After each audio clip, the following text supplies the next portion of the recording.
ಸೆಲೆಬ್ರಿಟಿಗಳು ಅಂದಮೇಲೆ love, dating, ಮದುವೆ ಇದ್ರ ಬಗ್ಗೆ ಹಲವಾರು ಗಾಸಿಪ್ಗಳು ಹರಿದಾಡ್ತಾ ಇರುತ್ತೆ. ಕನ್ನಡ ಮಾತ್ರವಲ್ಲ, ಎಲ್ಲ ಚಿತ್ರರಂಗಗಳಲ್ಲೂ ಇದು ಇದೆ. ಆದರೆ ಬಾಲಿವುಡ್ನಲ್ಲಿ ಸ್ವಲ್ಪ ಜಾಸ್ತಿನೇ ಇದೆ. ಬಹುಭಾಷಾ ನಟಿ ತಮನ್ನಾ ಭಾಟಿ ಅವರ ಬಗ್ಗೆ ಅನೇಕ ಅಂತೆಕಂತೆಗಳು ಹರಿದಾಡಿತು. ಈ ಹಿಂದೆ ವಿರಾಟ್ ಕೊಹ್ಲಿ ಜೊತೆ ತಮನ್ನಾ ಡೇಟಿಂಗ್ ಮಾಡ್ತಾ ಇದ್ದಾರೆ ಅಂತ ಕೂಡ ಸುದ್ದಿ ಹಬ್ಬಿತ್ತು. ತಮನ್ನಾ ಅವರು ಈಗ ಸಿಂಗಲ್ ಆಗಿದ್ದಾರೆ.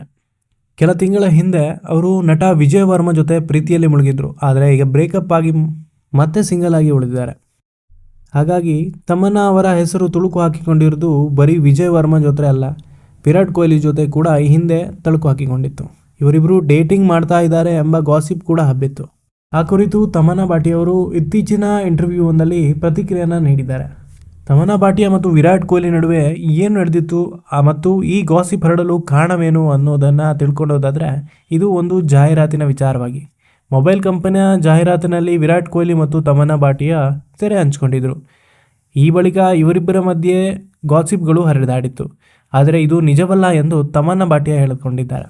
ಈ ಗಾಸಿಪ್ ಬಗ್ಗೆ ನನಗೂ ಕೂಡ ಬೇಸರ ಆಗಿತ್ತು. ನಾನು ವಿರಾಟ್ ಕೊಹ್ಲಿ ಅವರು ಒಮ್ಮೆ ಮಾತ್ರ ಭೇಟಿಯಾಗಿದ್ದೆ. ಅದು ಶೂಟಿಂಗ್ ಮುಗಿದ ಬಳಿಕ ನಾನು ಅವ್ರನ್ನ ಭೇಟಿನೂ ಕೂಡ ಮಾಡಿಲ್ಲ. ನಾನು ಅವರೊಂದಿಗೆ ಮಾತಾಡಿಯೂ ಕೂಡ ಇಲ್ಲ. ಹಾಗಾಗಿ ಈ ಗಾಸಿಪ್ನಿಂದ ನನಗೆ ಸಿಕ್ಕಾಪಟ್ಟೆ ಬೇಜಾರಾಗಿತ್ತು ಅಂತ ಹೇಳ್ಕೊಂಡಿದ್ದಾರೆ.